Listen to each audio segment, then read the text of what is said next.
आइए सीधा मुद्दे पर आते हैं। आज की इस चर्चा में हम बात करने वाले हैं देवभूमि उत्तराखंड की। 2014 से लेकर 2026 तक उत्तरांचल ने अपनी कल्याणकारी योजनाओं और बजट का जो पूरा ढांचा तैयार किया है, वो सच में गहराई से समझने लायक है।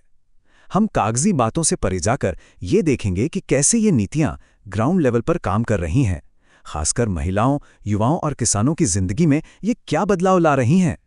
तो आज हम इस सफर में क्या क्या कवर करने वाले हैं?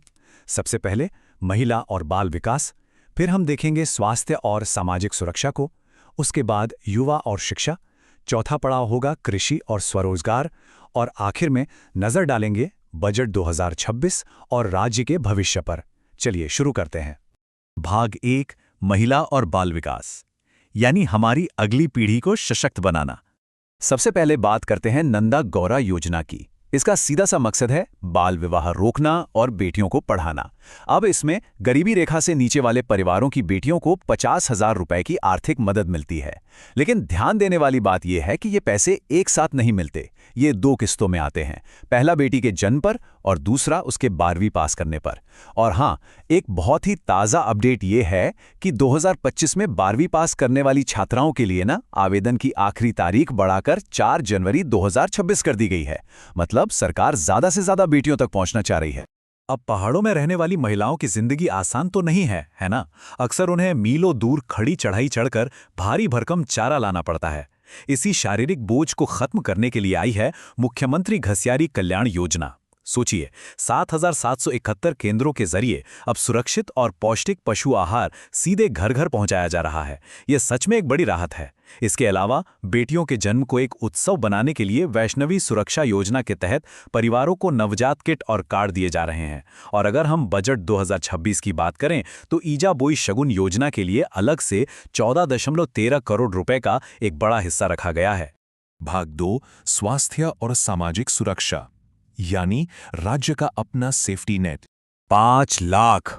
अब ये सिर्फ एक नंबर नहीं है, एक बहुत बड़ी गारंटी है। अटल आयुष्मान उत्तराखंड योजना के तहत राज्य के सभी परिवारों को हर साल 5 लाख रुपए तक का मुफ्त और कैशलेस इलाज मिल रहा है। ये वाकई कमाल की बात है कि अब तक लगभग 23 लाख परिवारों को इसके दायरे में लाया जा चुका है। और ये सिस्टम बिना रुके चलता रहे, इसके लिए 2026 के बजट में पूरे 600 करोड़ रुपए का आवंटन किया गया है। अच्छा, अब राशन वितरण को समझते हैं। राज्य सरकार ने सस्ते गल्ले को सही लोगों तक पहुंचाने के लिए एक बहुत ही सधा हुआ कलर कोडेड सिस्टम बनाया है। नागरिकों को 4 अलग-अलग श्रेणियों में बांटा गया है। एपीएल के लिए पीला कार्ड, बीपीएल के लिए सफेद, अंत्योदय के लिए गुलाबी और अन्नपूर्णा योजना के लिए हरा कार्ड। इस सटीक व्यवस्था का मतलब ही यही है कि सब्सिडी वाला राशन बिना किसी रुकावट के सीधा जरूरतमंदों की थाली तक पहुंचे। भाग 3, युवा और शिक्षा, मतलब टैलेंट और स्किल्स को तराशने का काम। अब यहां फोकस बिल्कुल साफ है, अवसर सबको, लेकिन योग्यता के आधार पर। अगर कोई सरकारी स्कूल का छात्र हाई स्कूल या इंटरमीडिएट में 80% से ज्यादा नंबर लाता है तो उसे मुफ्त लैपटॉप दिया जाता है। फिर आता है सुपर 100 कैंपेन। इसके तहत 100 मेधावी छात्राओं को आईआईटी और मेडिकल जैसी मुश्किल परीक्षाओं की बिल्कुल मुफ्त कोचिंग दी जाती है। और इतना ही नहीं, SC/ST वर्ग के 300 होनहार छात्रों को आईएएस और पीसीएस की तैयारी के लिए 5 महीने की फ्री कोचिंग दी जा रही है। सच कहूं तो ये टैलेंट को आगे बढ़ाने की एक बेहतरीन सीढ़ी है। नौकरी खोजने वाले नहीं, नौकरी देने वाले बने। ये सिर्फ कहने की बात नहीं है, बल्कि देवभूमि उद्यमिता योजना की पूरी नींव इसी सोच पर टिकी है। मकसद ये है कि कॉलेज कैंपस सिर्फ डिग्रियां बांटने की जगह न रहें, बल्कि वो एक्टिव स्टार्टअप लैब्स में बदल जाएं, ताकि जब युवा कॉलेज से बाहर आएं तो वो रोजगार की लाइन में ना लगें, बल्कि खुद उद्यम शुरू करके दूसरों को भी रोजगार दें।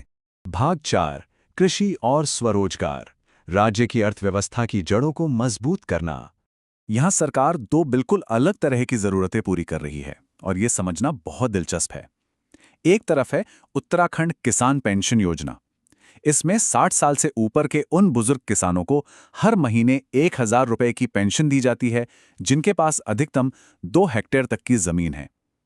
वहीं दूसरी तरफ है दीनदयाल उपाध्याय सहकारिता किसान कल्याण योजना। ये योजना छोटे किसानों को सिर्फ 2% के बेहद कम ब्याज पर 1 लाख रुपए तक का लोन देती है। इसका सीधा सा लक्ष्य है किसानों को सस्ती पूंजी देना और पहाड़ों से जो पलायन हो रहा है उस पर ब्रेक लगाना। और स्वरोजगार की बात हो और मुख्यमंत्री सौर स्वरोजगार योजना का जिक्र ना हो, ऐसा तो हो ही नहीं सकता। इसमें एक बहुत ही शानदार अवसर है। चाहे आप स्थानीय निवासी हों या प्रवासी, आप अपनी खुद की जमीन पर 25 किलोवाट का सोलर पावर प्लांट लगा सकते हैं। मतलब अपनी ही जमीन पर सौर ऊर्जा बनाइए, उसे बेचिए और एक फिक्स्ड इनकम कमाइए।